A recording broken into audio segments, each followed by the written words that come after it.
Hello everyone and welcome back to another edition of Dime Box Discoveries. Today's something a little bit different. We have things that came from eBay, things that were mail trades, things that were gifts, and one thing that I found in a used bookstore. So let's start with that. And we're also going to go right. We're going to go right to left this time, a little bit backwards. I'm trying to move quickly here, but so this was great. So whenever I go into half-price books, I always check the magazines and see if there's anything interesting. And every now and then, a blue moon, you find the Sports Illustrated for kids, but of course, it never has the cards in it. But this time, boom, cards in there. $1. $1 for these cards right here in this magazine. So really kind of cool. That's an early Clint Mathis.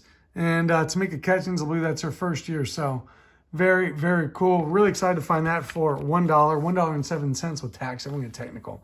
All right. Super cool. Big gift here from my friend Scott. I talk about Scott all the time. I buy stuff from him all the time. You should too. And the shows around Cincinnati and Dayton. This is an in-person signed Mark McGwire. He got off somebody for me. And Scott, huge thank you, man. Huge thank you. An auto of Mark McGwire will go amazingly in my collection. So super stoked about that. Don't know what to say. Just super cool. Speaking of Mark McGwire, this is a pickup I love. So growing up, man, I loved these metal cards. There was like a set of 12 or something. And I always thought, man, how cool would that be to have one of these, especially in 1988, because it's got the Topps All-Star Rookie Trophy card there. And I thought, wow, I'll never be able to afford those. That's crazy. Now I'm an adult and I have adult money. It was actually $2.31 after tax and shipping. So amazing to finally have this in my life. Super cool. You can see on the back, it's like a full all-on like replica in metal. I think it's aluminum. So really cool there. All right.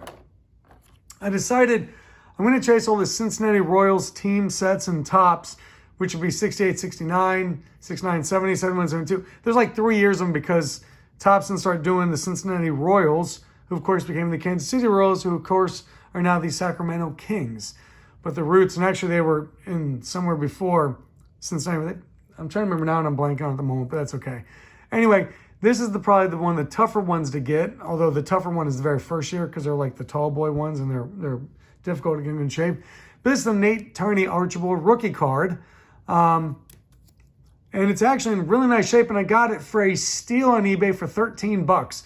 I gambled. There was like 2 pictures of it. They weren't great pictures. I thought there's no way this thing's not going to be damaged, but it came in great shape. So super excited about that. That's a great get. All right. Now, a friend of mine, he was in a thrift store. He said, Jeff, I saw these in a thrift store for $2. I just want you to have these and see what's in them. Guys, we're going to open up for you live right now and see if there's something in them.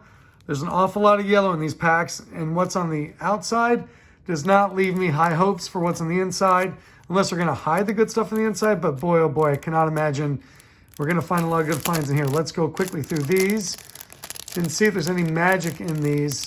But it was just really cool for a friend to think of me like that when he's out at a thrift store. I thought, that's really neat. Here we go. Something's off sides in the back, so I like that. We'll see what that is. Oh, okay. Okay. That's not bad. Kelly Grube wasn't a bad player. They're King Griffey Jr., though. We're talking here. All right, Dr. K, Dwight Gooden, Mark Grace. He's not too shabby. Okay, not too bad so far. A pair of Chuck Knobloch. Well, one's a rookie and one's a first-year card.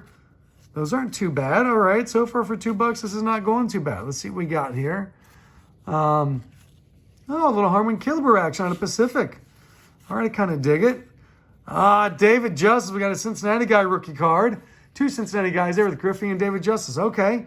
Brian Jordan rookie. I can dig that. And there's what we're talking about. These are out of the baseball card magazine, so that is a really neat find there. Really cool. Okay, so that first pack. All right, not too bad for $2. All right, I have to tell them that one worked out pretty good. All right, see what else we got in here. We got anything good in this pack? Let's see. There's a Chuck Knobloch. There's another David Justice, so we got another Cincinnati. Charlie Hayes rookie card, all right. Ron Guidry. Got Louisiana Lightning here. And then check this out. This is the hit of this pack again here. Another one of these pocket price cards from Baseball Card Price Guide Monthly. That's the big hit in this one. So that's really cool. That is really a great Charlie Huff. That's a really great non-standard card. All right, so both those packs so far not too bad. All right. Thrift store, probably not really worth the $2 exactly, but this is really kind of cool. Not really worth much, but kind of neat. All right, let's see if we find another oddball like the ones out of the magazines in here. So far, and there's a John Smoltz. Walt Terrell, there we go, out of Paintsville, Kentucky. Was he Paintsville High School or Johnson Central? Ooh, that's blasphemous not to know. One of those two. Ben McDonald, all right, rookie card from Ben McDonald. I dig it. Jim Rice, the Hall of Famer, 1989 upper deck. All right, that's about it. Nothing else in this, but that was fun. That was fun. I have to tell him thank you again. All right. These now came from my friend Randy. You'll see Randy make comments in here all the time. Saw Randy at the Xenia show, live and in person. So he sent me these plus this. And this is really one of the coolest things I've gotten. And I actually know what this is. I do know. Because I passed up one of these one time for like, not an Owen Ryan, it was like a Veda Pinson for $2 once. And I have rued it. I have rued the day. Actual ruin has occurred. But here we go. So these are super cool. These are called Sportscaster cards. They were different years. This one is 1978, looks like it came out. And these are actually moderately expensive, like 20 to 30 bucks, 40 bucks and on up, it depends. So what these are basically like flashcards. And you had a subscription and they would mail you, gosh dang it, it was a pack of like 24 of them, like once a month, once every 2 weeks, something like that. So you had a whole pack of these. There's thousands of these different cards. There's different Nolan Ryans, multiples of those. But the really cool ones of these, and I mean, literally, like you would get so many of these cards. There's thousands of them.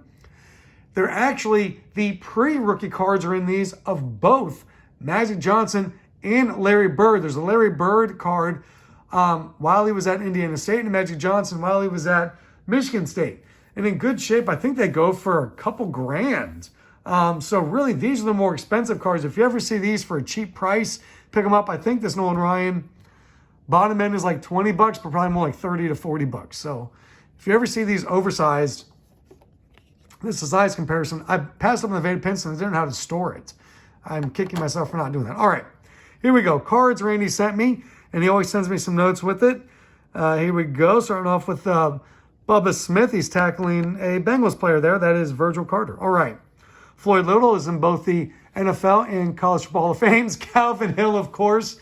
He and I have been going back and forth on who has had the better NFL career out of Yale University.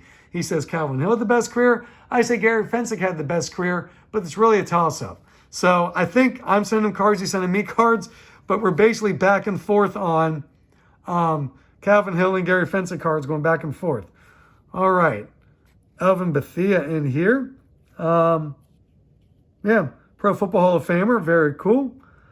There we go. So this is just a comment of Marv Bateman, a punter there. Bob Johnson was the very first draft pick in Bengals history. If you ever want to win a bar bet, he was the very first draft pick in Bengals history. And I think his number is retired by the Cincinnati Bengals. All right, Gary Kolb. Here we go. Traded for Bob Uecker. All right. Bill Verdon. Oh, that's pretty cool. He moved Sam Muser from the outfield to first base to make room for Verdon. Oh, boy, that's some pressure on you, Bill. All right. And then, of course, we have Glenn Rice, Dick Selma. I just got some more notes. Flip these over here. So, yep. So, okay, he's just going into some more detail. Floyd Robinson. It's an Oakland A's. I think I may need this one. I'm going to have to look and see if I need this one for my team set. Very cool. And Jim Mudcat Grant. Always thought he had a really cool nickname. So Mudcat Grant. All right. Here we go. A selection of Pete Rose cards, who of course is from Cincinnati Ohio, went to Western Hills High School. So I always thought it was interesting that he had both the 85 first base manager and the 85 manager. And the reason it does is because the back of the manager cards were the checklist for the teams back then. Phil Niekro and Nolan Ryan, a nice card, 2 Hall of Famers. I actually got Phil Niekro's autograph once. He came to Knoxville, Tennessee when I was working as a sports reporter there.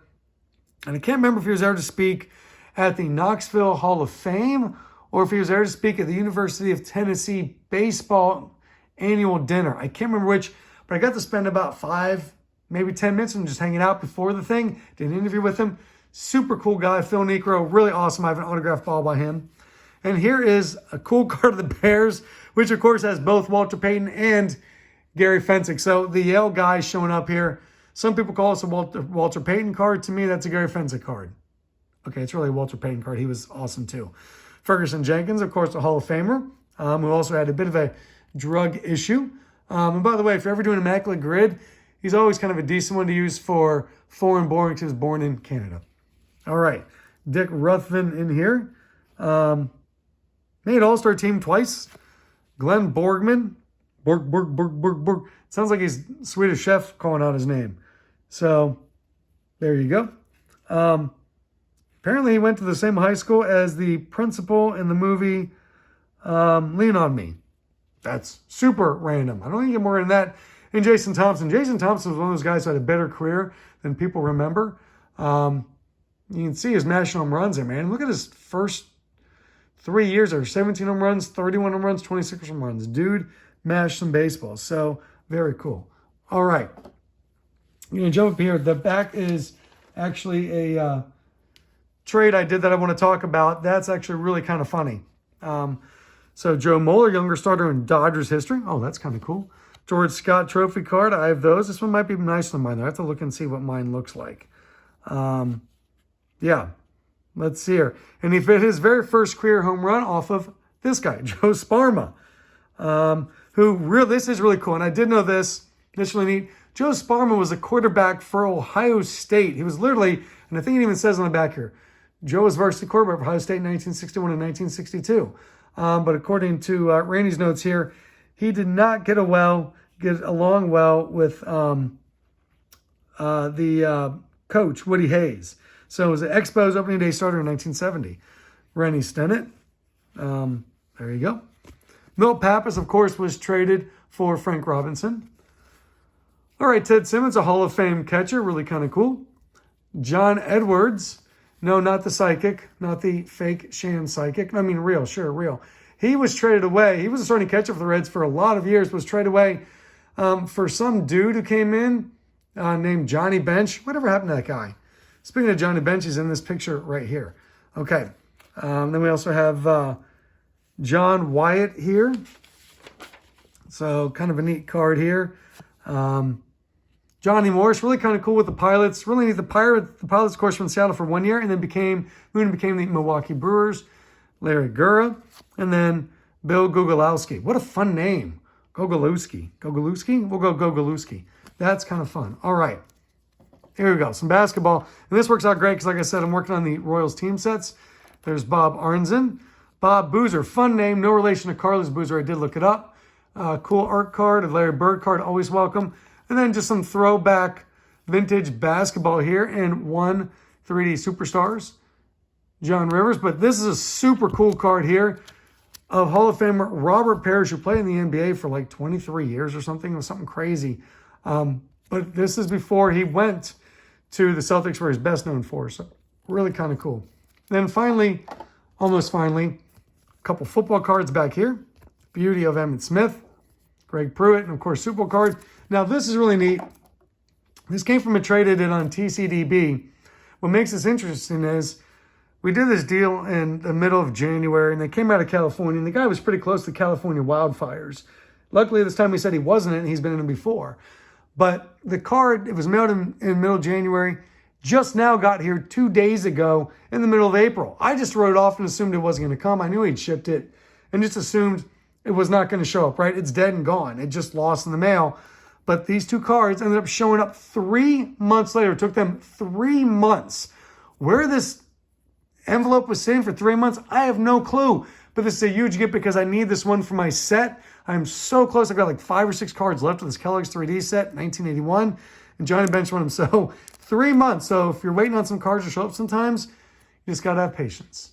Just like Guns N' Roses said, you need a little patience. And that is it for today. Thank you all, ladies and gentlemen, for watching. It's been fun. See y'all later.